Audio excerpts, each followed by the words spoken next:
నా పేరు ప్రత్యూష. నేను మైలవరం కాన్స్టిట్యున్సీ నుంచి వచ్చాను, కృష్ణా డిస్ట్రిక్ట్. నేను ఒక చిన్న కానిస్టేబుల్ గారి కూతుర్ని. మా డాడీకి ఫస్ట్ మా ఫ్రెండ్స్ అందరూ మెడిసిన్ చేయడానికి ఫారెన్ వెళ్తుంటే డాడీ నేను కూడా అబ్రాడ్ వెళ్ళి చదువుకుంటానా అడిగాను. అడిగితే మా డాడీ అన్నారు వచ్చే జీతానికి నా వల్ల కాదమ్మా అని చెప్పారు. సో నేను అప్పుడు అనుకున్నాను, సో నాకు అబ్రాడ్ వెళ్ళే ఛాన్స్ ఉండదు, ఇక నేను అన్నిటిని ఎక్కడితో స్టాప్ చేసుకుంటే బెటర్ అని నేను అనుకున్నాను. తర్వాత నేను ఒక రోజు మన ఇరిగేషన్ డిపార్ట్మెంట్ దేవేంద్ర రామాయణరావు గారు చెప్పారు. నేను సార్ కాన్స్టిట్యూన్సీ వచ్చాను. సార్ చెప్పారు, అమ్మ మీకు ఫస్ట్ అసలు వెల్కమ్ ఇస్కి వెళ్ళాలి అంటే మా ఫ్రెండ్ ఒకసారి బస్ స్టాప్ లో దిగడానికి వెళ్ళాను. అప్పుడు ఆర్టీపీ బస్ స్టాప్ లో విన్నాను, ఎస్సీ ఎస్టీ స్టూడెంట్స్ కి 6 lakhs కంటే తక్కువ ఇన్కమ్ ఉన్న పిల్లలకి 10 lakhs స్కాలర్షిప్ ఇచ్చి గవర్నమెంట్ ఫండ్ ఫర్దర్ అబ్రాడ్ వెళ్ళడానికి హెల్ప్ చేస్తుంది అనగానే చాలా హ్యాపీగా ఫీల్ అయ్యాను. స్కీమ్ అయితే విన్నాను, కానీ ఎలా ప్రాసెస్ చేసుకోవాలనే విషయం నాకు తెలియదు. సార్ని కలిసాను. సార్ కలిస్తే మీకు హెల్ప్ చేస్తాను కంపల్సరీ, సార్ కూడా చెప్పాను, సార్ హెల్ప్ చేస్తారు. So you can fulfil your dream అని చెప్పారు.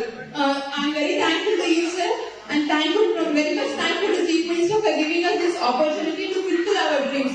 Thank you very much, sir. కావాలి ఈ పిల్లల భవిష్యత్తు బంగారు భవిష్యత్తు కావాలి. వాళ్ళు ఏ ఆశయితే పెట్టుకున్న జీవితంలో ఆ ఆశ నెరవేర్చడానికే నేను పనిచేస్తున్నాను తప్ప ఇంకోటి కాదు. Very happy. అందరినీ ఇంట్లో చూశాను. ఒక్కొక్కరు ఆశీస్సులు కానీ, ఒక్కొక్కరు వాళ్ళ యొక్క జీవితంలో ఆశలు కానీ, ఇవన్నీ నాకైతే చాలా ఆనందంగా ఉంది. అందుకని వాళ్ళే మాట్లాడుకుంటున్నాము. ఈ పిల్లలు చూస్తే మైనారిటీ లేకపోతే బ్రాహ్మణ్ ఎవరైనా ఒకటే అడ్డు, ఆ అడ్డు ఆర్థిక సమస్య. ఆర్థిక సమస్య అధిగమిస్తే ఈ పిల్లలు మట్టిలో మణిక్యాలు, ప్రపంచాన్ని జయించే శక్తి భారతదేశంలో పిల్లలు. అందులో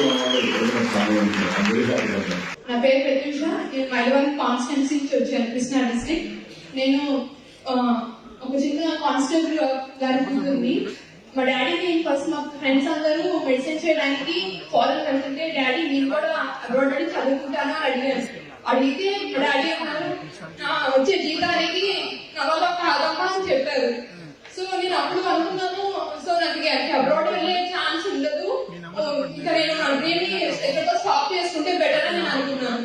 తర్వాత నేను ఒక రోజు మన ఇరిగేషన్ డిపార్ట్మెంట్ దేవేంద్ర రామాయణరావు గారు చెప్పారు. నేను సార్ కాన్స్టిట్యూన్సీ వచ్చాను. సార్ చెప్పారు, అమ్మ మీకు ఫస్ట్ అసలు వెల్కమ్ ఇస్కి వెళ్ళాలి అంటే మా ఫ్రెండ్ ఒకసారి బస్ స్టాప్ లో దిగడానికి వెళ్ళాను. అప్పుడు ఆర్టీపీ బస్ స్టాప్ లో విన్నాను, ఎస్సీ ఎస్టీ స్టూడెంట్స్ కి 6 lakhs కంటే తక్కువ ఇన్కమ్ ఉన్న పిల్లలకి 10 lakhs స్కాలర్షిప్ ఇచ్చి గవర్నమెంట్ ఫండ్ ఫర్దర్ అబ్రాడ్ వెళ్ళడానికి హెల్ప్ చేస్తుంది అనగానే చాలా హ్యాపీగా ఫీల్ అయ్యాను. స్కీమ్ అయితే విన్నాను, కానీ ఎలా ప్రాసెస్ చేసుకోవాలనే విషయం నాకు తెలియదు. సార్ని కలిసాను. సార్ కలిస్తే మీకు హెల్ప్ చేస్తాను కంపల్సరీ, సార్ కూడా చెప్పాను, సార్ హెల్ప్ చేస్తారు. So you can fulfil your dream అని చెప్పారు.